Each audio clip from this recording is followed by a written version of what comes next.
Does anybody here know a real estate person? We all have a real estate person that we know. And they're all stuck on this thing. They all have this one word, and it actually gets pretty tiresome to hear it all the time. Location, location, location. That's how they value everything. Location, location, location. Well, I've been thinking about there's other people that have professions, and I think it might be a great responsibility for every person globally, especially in this country, that has access to a microphone or a soapbox or a podium to pick up the buzzwords connection, connection, connection. There is nothing that the global society needs more than connection in almost every conception of what that word might mean.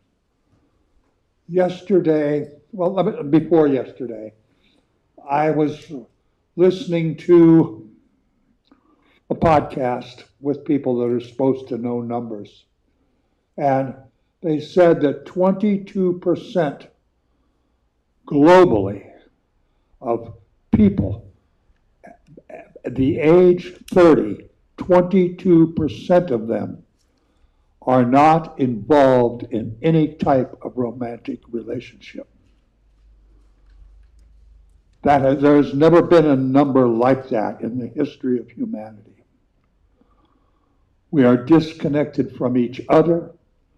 We're disconnected from nature.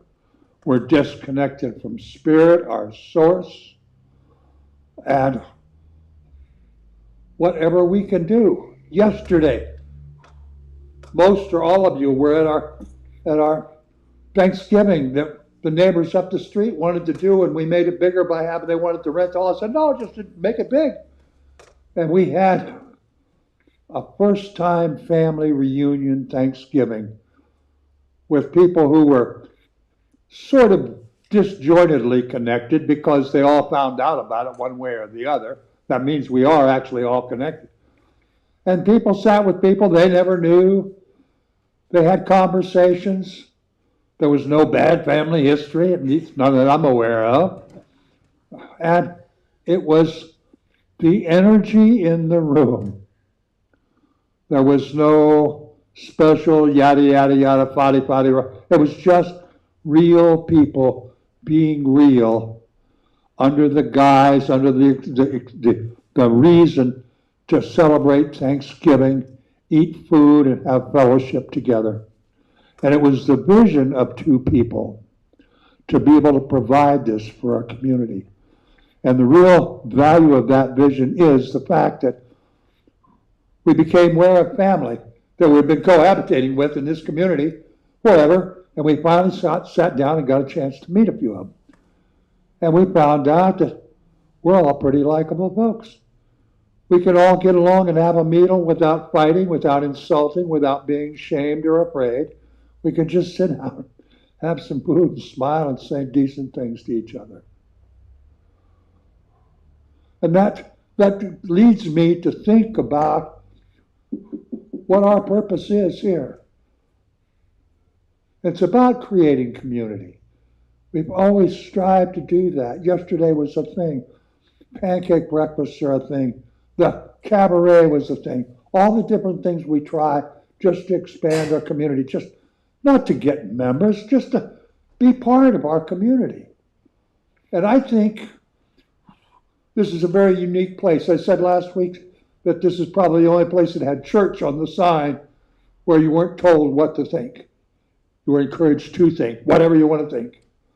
And this is another place where it's based on connection from the very simplest physical form, like get together on Sunday or get together for a potluck, to have warm and fuzzy smiling hugs, to the point where you can study and you can think and you can pursue as much as you want And there have been, right here and over there, some sit-down conversations vastly deep in the philosophy of spirituality and connecting to spirit, connecting to nature, connecting to realization and awareness. And I think that that possibility, that place for connection, that's something we can offer, have offered, will continue to offer. And we should try to be aware of that all the time. Doesn't make any difference how we connect. The fact that we do every Sunday, we hug each other, we sit down and eat donuts and cookies and smile. We try to be complimentary. We think about being complimentary. We think about doing kindness. We think about acceptance and forgiveness. Connection, connection, connection. And in case you didn't hear me, connection, connection, and connection. And that's all that is.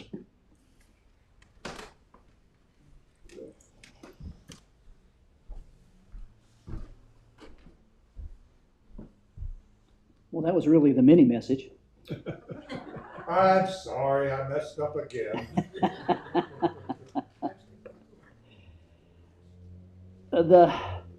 I came across this quote preparing a message a month or so ago. The world for which you have been so carefully prepared is being taken away from you by the grace of God. You can take that one of two ways. First, you can take it, the world that I have been so carefully preparing for myself is being taken away. That just comes with age. And we all know that to be true. What's more profound is that the world for which you have been so carefully prepared is being taken away from you, which implies that you and I have been prepared. That our existence is not an accident. Our purpose in what we do in life has been prepared ahead of time. We don't always think in terms of this, I know, but it's something that was brought to my attention as I saw this again, and Pat asked me a couple of days ago if I do a mini message, and I've just been rolling this thought over in my mind. There's an exercise, and let me try to explain it this way. There's an exercise in aviation training known as recovering from an unusual attitude. And this involves a training pilot, and a trainer. The trainer normally sits behind the pilot. And I've had this verified by many licensed pilots. But a blindfold is placed on the student pilot's head, and the trainer then takes control of the airplane. Starts to do all kinds of crazy things, loop-to-loops, whatever he feels comes to mind at the moment. And he then pushes the plane belly up, and he gets this student as disoriented as he possibly can. And when he feels he's done enough to do that, he puts the plane in a straight down suicide dive, pulls the blindfold, this is true, pulls the blindfold off the student's head and gives them the controls, whose job it is then to get the plane back under control.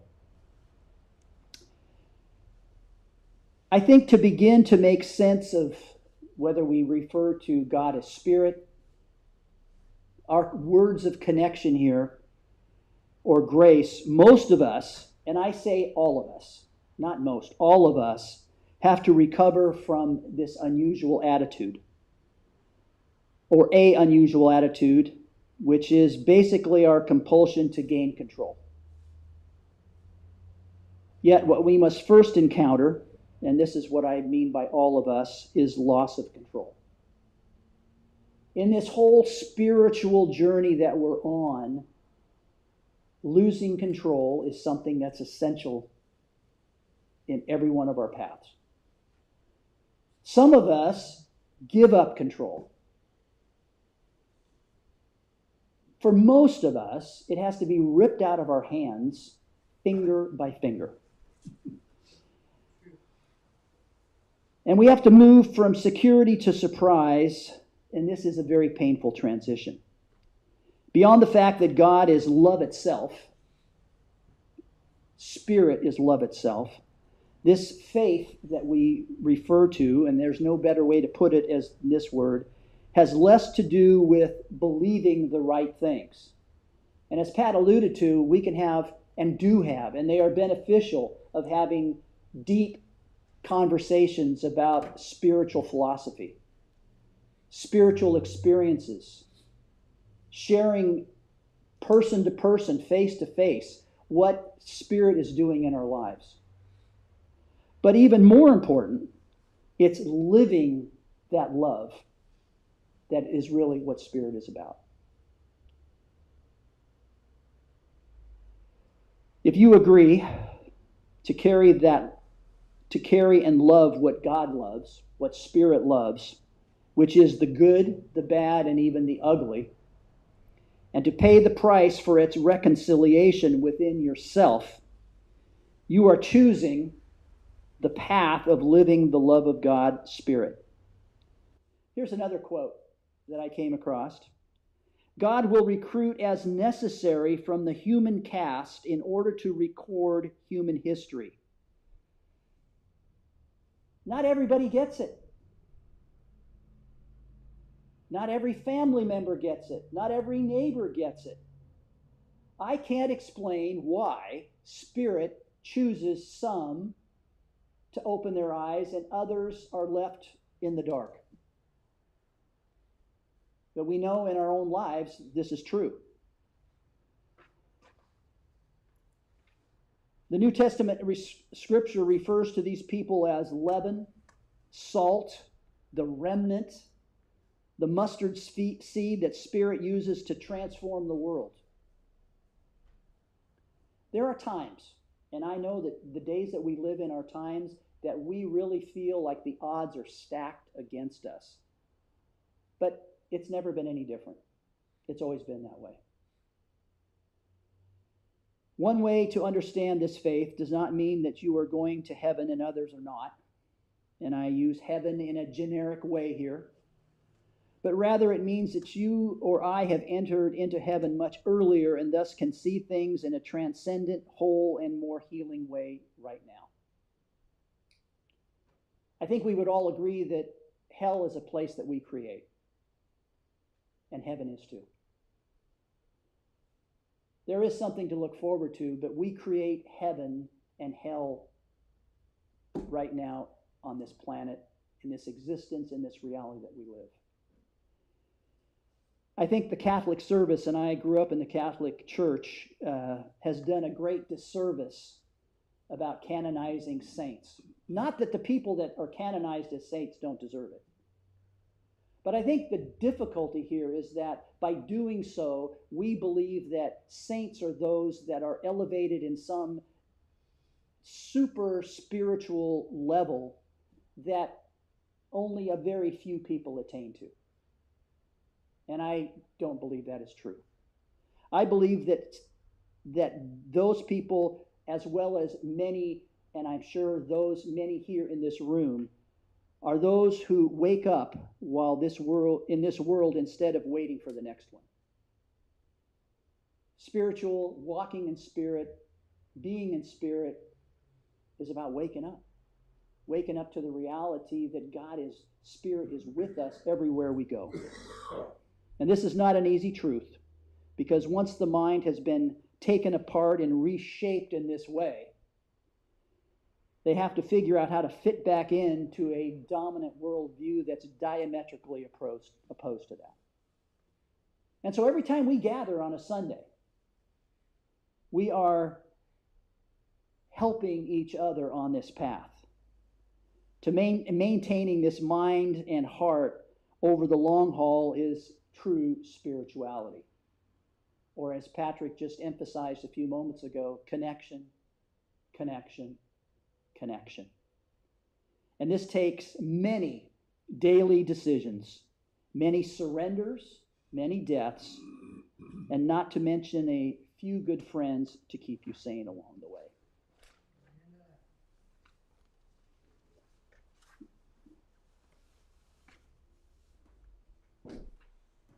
Oh.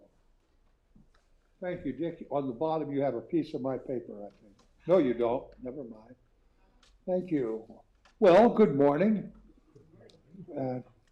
We could actually continue this over sitting around donuts if you want. We have a very intimate group this morning. I want to tell you something this morning. At 6:30 this morning, I was on the telephone having a delightful conversation with Joelle Budimski. And she and Mike said their best. She's doing better. Yesterday's event reminded me it was a Joelle day. That's just what Joelle does, is do that stuff. And I just had to tell her about it and tell her she was here in spirit. She should have been here and could have been here in person.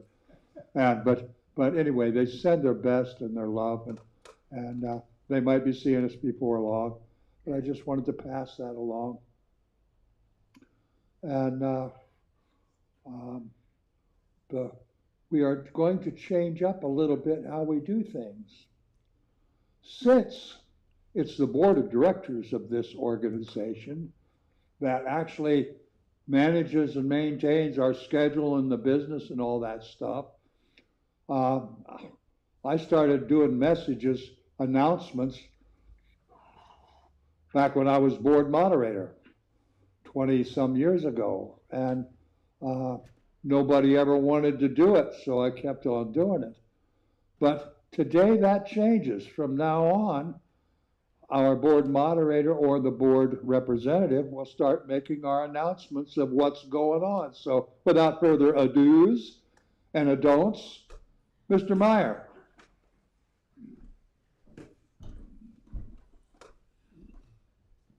We got to work on this transition here. Good morning. Good morning, everyone. I'm back. I just can't emphasize enough how impactful yesterday was. And at the top of my announcements, I want to let you know a little surprise. There are leftovers. And today, Shauna informed me that some of those leftovers are being reheated as we speak in the oven. And so fellowship time after service, there's a little bit more over there than a few donuts. So I just would encourage you to look forward to that. And judging by the empty places in the pews today and the many faces that I saw yesterday from here that were at the dinner, I think several people just really enjoyed a little too much. And they are home sleeping it off today, but it was a great time. Just in the future announcements, our end of the month potluck is November 31st. We have a work party day scheduled for December 7th. That's a Saturday. That will be an indoor. It's going to be really involving just decorations and just getting the facilities ready for the holiday Christmas season. So if you are available to participate on that, that will be from 9 to 12 on December 7th. And that's also a historic memory day as well. Also, the last Sunday in January, it's not too soon to be mentioning that, is our annual meeting. And so that is the time that we have the opportunity to kind of look back at this past year and really look forward to 2026, if you can believe that, 2026. Really what's in store for 2026, or what our hopes and dreams are for the coming year. One last announcement. I don't know, you've probably heard, as many of us have, but there are in neighborhood of 40 to 50,000 people in Sonoma County alone that are struggling with food security. And it's probably higher than that. And so I want to emphasize to us all this coming month that our food barrel is less than half full. I noticed it's kind of getting less, which is not necessarily a bad thing, that it is serving its purpose. But I would really like us to make a push to fill that barrel in the next couple of weeks. And if there's one thing that the Redwood Food Bank is and other food sources are needing right now, or they put at the top of the list, is pasta. And so if you can find it in your heart when you're at the grocery store to pick up some extra pasta and bring that in, and we can get that barrel filled up. We can get that hauled down and get it to where it needs to do the most good. So with that said, I'll turn it back over to Pat. Thank you, Mr. Moderator. I want to make a ministerial announcement, if I may. There are a couple things that ministers love to announce. Number one is new babies coming. That's just one of the things that we just like to announce. And the other thing, and I don't think we got that going on here today, but the other thing is when people express a desire to become new members. Well, the day started off, that happened. Someone expressed a desire to become a member. And it was less than an hour later, a second person desired to become a member. So we are growing by leaps and leaps and leaps. And there again, it's connection, connection, connection. So that's all I'm going to say, but we're growing. We are continuing to grow. So that's that part. I have another announcement too. We have a women's meeting. Oh, that's the next 2 weeks, the next 2 Thursdays in a row. Right. Okay. 10 o'clock at Valley Village on Thursdays. A women's spiritual book study. I don't think there's a person in this room who doesn't know people, maybe isn't personally experiencing severe challenge of one kind or another. Relationship, money, health, maybe mental health, some kind of challenge. It's a part of life, of every life. And those of us who are maybe not in a special dark place now have been, and know what a little light of candle can make difference in your life. What a hug, or a phone call, or hey, let me check you out for coffee when you've got $3 into your name. You know, just little things, little connections.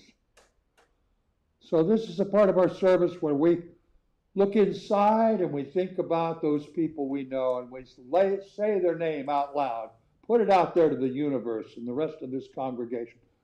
And then we spend a quiet time where we share the light and the love and the courage and the acceptance and forgiveness that all of us have in infinite proportion. So what are some of those names? Darcy, Kathy, Mary Jane, Troy, Ron, Patrick. Joyce, and Brad, Nancy, Catherine. Nancy. Let's take a moment now and focus. Direct this divine we have in us to the place that it needs to go with our help and our intention.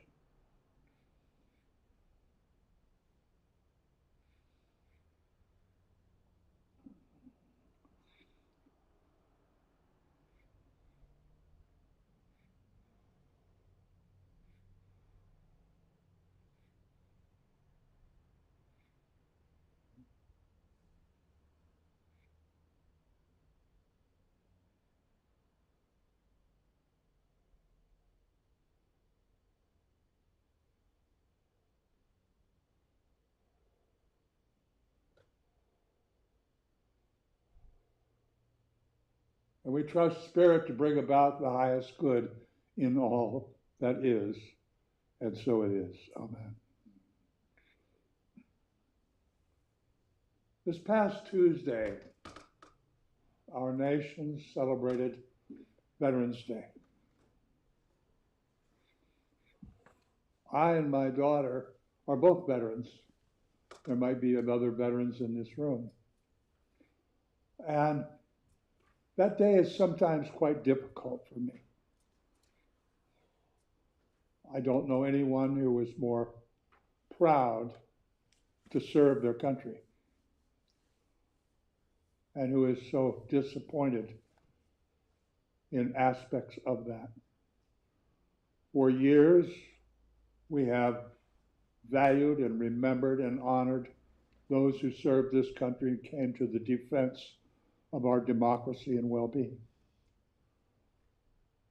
But over the last 30, 40, 50 years, it seems like so many of our veterans are called on to be the attackers rather than the defenders.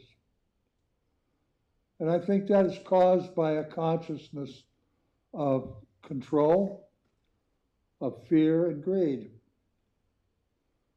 And while none of us here is going to change the way our country makes policy, we can change the consciousness of this country by being mindful, by thinking about honoring the people who serve this country to its highest good, who are willing to lay down whatever it takes to keep our citizens safe, to keep our system alive and well. Sure ain't perfect, but it's one of the better systems that's been tried during humanity. Got a lot of flaws, got a lot of problems, and it's very fragile. But I think we're going to sing this song. This is my song. And I would like us to think about every country. Every country is proud of themselves. They have their heritage, all their habits, their history. And they all have, I think with the exception of Costa Rica, they all have militaries. They all have veterans who are willing to serve and defend and take care of the highest good and the safety of their citizens. It's just not us. There's no good guys, bad guys, right guys. It's all about the consciousness of our countries, the consciousness of this planet. So as we sing this, let's be respectful that all countries have blue skies, have clouds, have challenges, have grief, have love, can be patriotic, can be silly and wasteful. So let's stand and sing this song. Think about our veterans.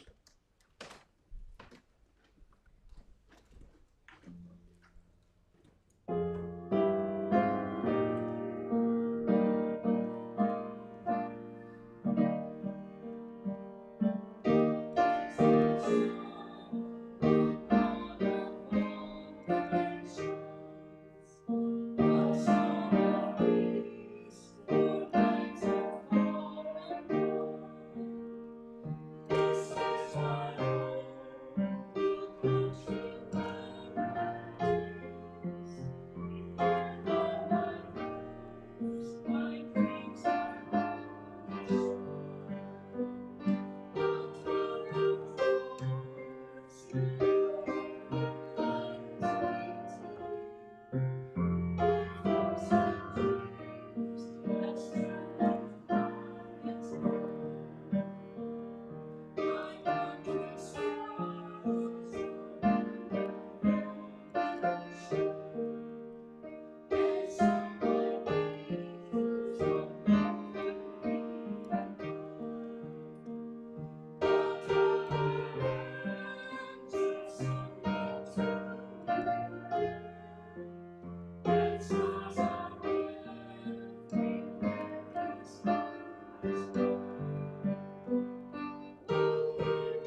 You know what comes next.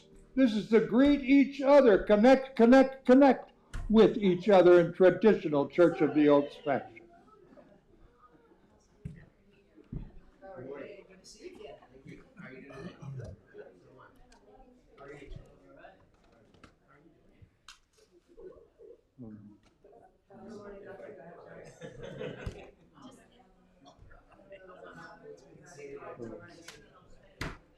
Hello, Wayne.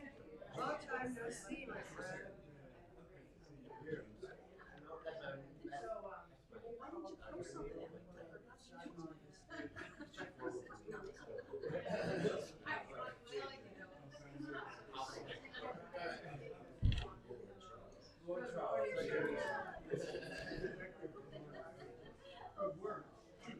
Hi, like I haven't seen you.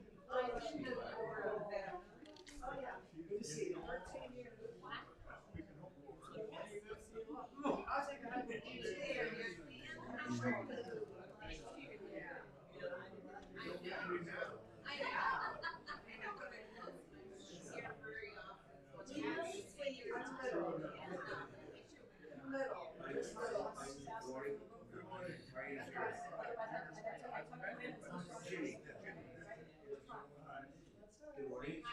You're Jimmy? Yes, I really hope. It is so right. Yeah. I'm doing well. Good morning. Prayers for you. Yeah.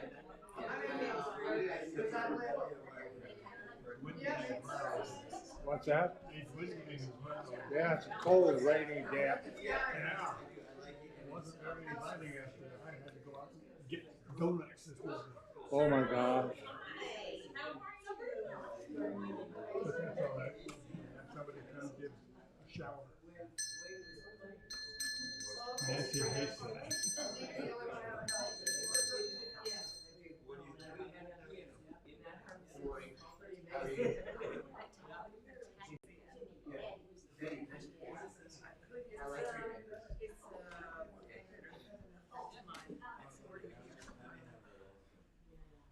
I don't know if it's the key or so quiet.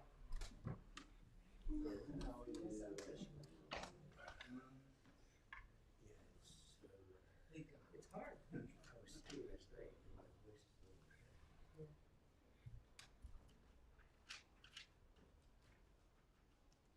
I'm not going to talk much about abundance. We are our abundance, and we're sharing it. And saying anymore is like singing to the choir. So let's repeat our affirmation of abundance together, may we?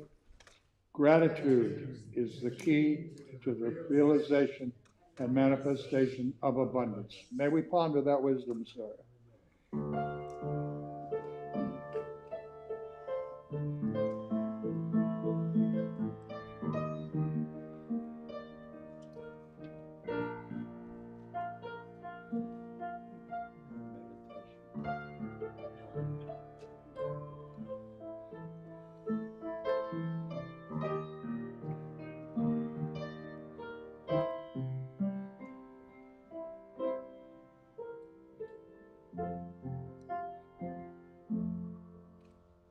Thank you, Wayne. You'll see on the order of service that Joy Barrett was scheduled to do meditation. She was feeling a little ill this morning.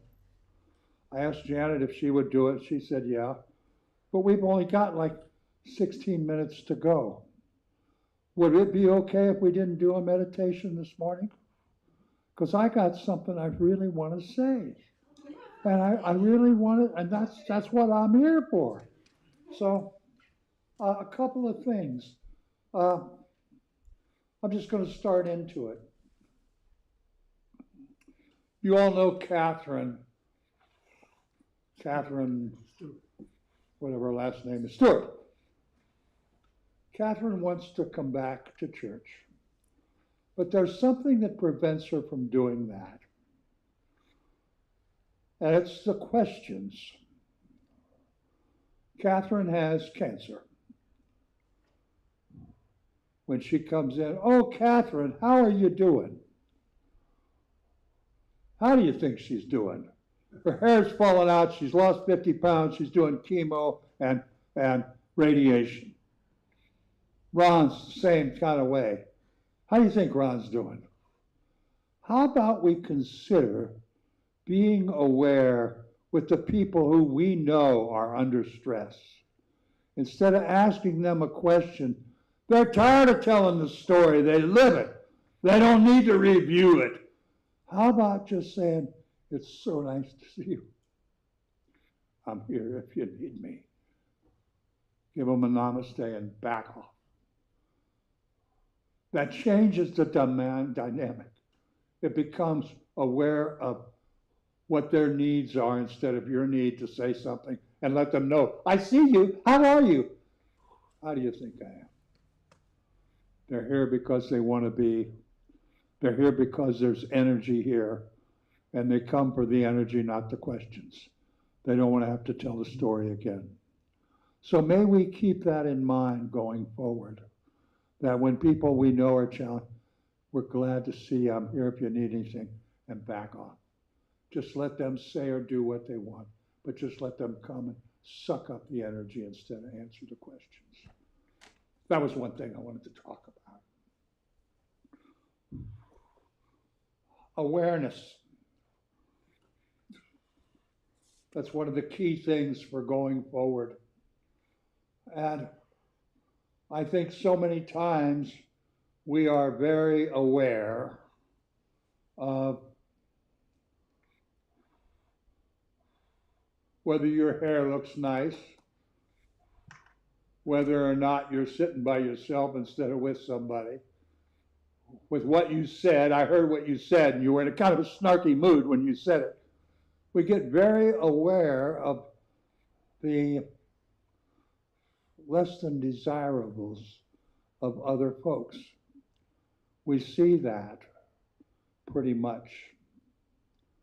And I'm thinking that when we are experiencing awareness, perhaps a lot of the time we're actually looking in a mirror.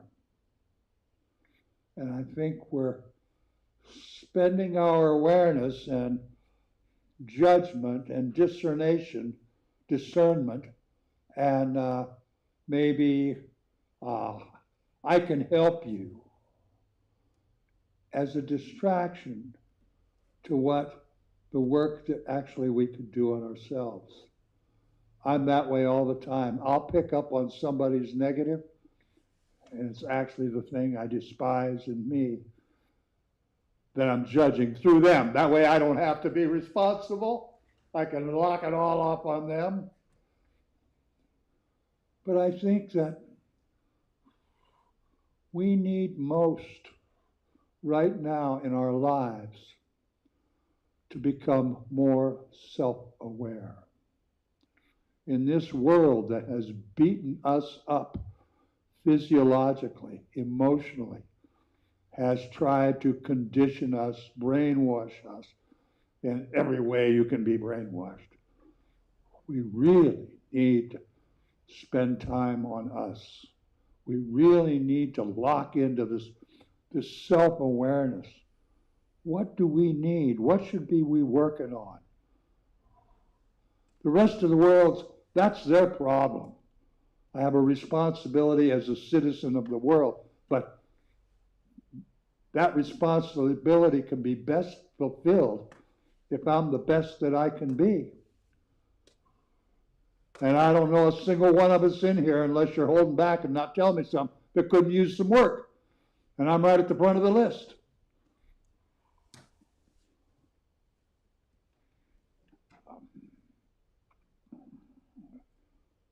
There's another thing about focusing our awareness on other people. We really don't have any responsibility in that. But when we focus our awareness on ourselves, oh, we got to own that. We got to own all of it. And there's consequence to what we do or don't do or fix or leave broken or continue to do that we know we could do better. There's consequence to that mindset. There's consequence to that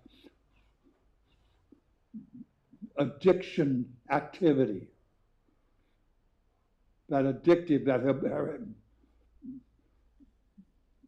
that same old habitual thought and reasoning and response process.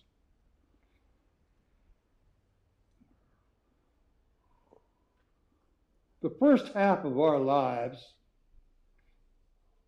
we work on building our bodies, our bank accounts, our relationships, our stuff, and we continue to grow physically, muscles and stuff and money and friends. And then we get to that part in life where we're probably not going to get any more physically fit. We just got no more room for stuff. And all of a sudden, life becomes like a quagmire or very boring.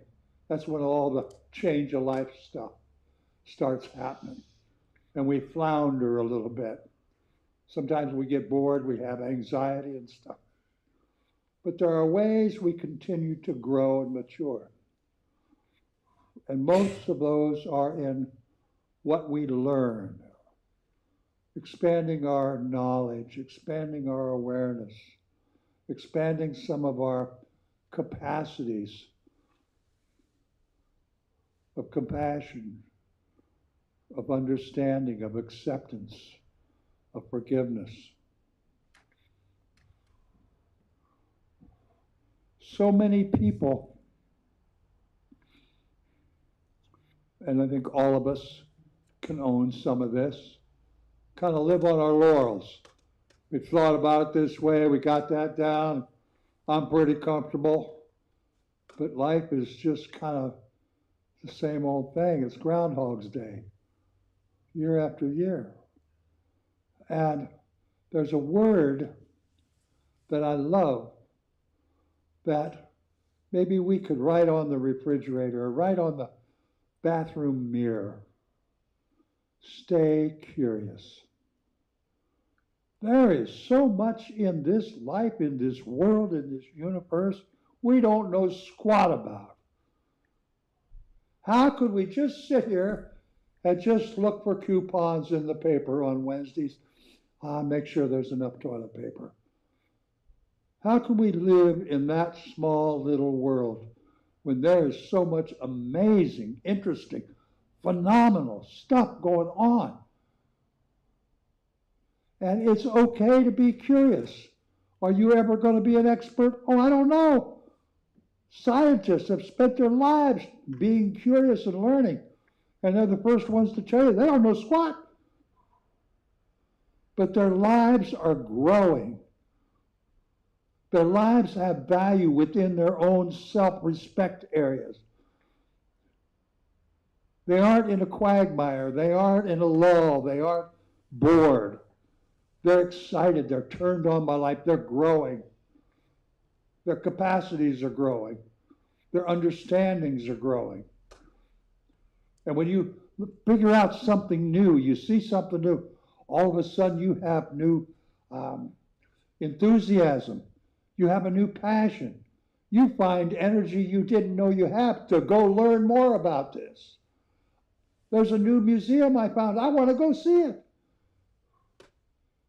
Curiosity. Curiosity is one of the things, one of the gifts that we have within us that we need to be aware of and stay aware of. Write it down. Get some magic marker and write it on the back of your fist. It's just our awareness is the key to having a fulfilled, interesting, enriched life or not. Our awareness of what kind of connection we have with spirit, our awareness of what kind of connection we have with that person sitting next to you or your next door neighbor. Or that guy who wants to cash in 700 pennies in the grocery store right in front of us? What kind of relationships do we have there? What is required? We have the required stuff to deal with the guy with the pennies in the grocery store. It's a thing called patience. It's a thing called awareness. 700 pennies. He's up against it. He has pressures and anxieties I can't even imagine. He could use a little kindness instead of a little retribution. So that's what I came here to say today. Awareness. Please stay curious. Listen to your awareness. Keep looking around. If you look, you're going to see something you haven't seen before. And you just don't know how that might excite you. You don't know how it might enrich your life. It's just, this world is made for every kind of experience that a human being can imagine. And here at this place, you are not given parameters in which to think and do and act. You are encouraged to stay curious.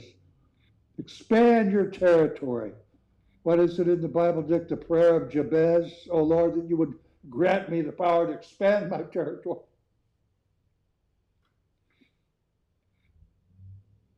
See and feel and experience things I never had before. You never know when life is going to get real juicy and cool. And if you aren't open to that, it's going to be pretty boring and bland. And you're going to go out pretty boring and bland. And I heard somebody say, don't remember who now, when I leave, by God, I want to be all used up. And I can't think of a better credo for life. So stay curious, stay aware. And again, give some thought to people who are going through challenge. They don't need questions, they need love. That's all I've got. Thanks for letting me share it. All right, family, let's stand up and sing We Are a Family of Love. I think it's number 210.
All right, let's try that again from our.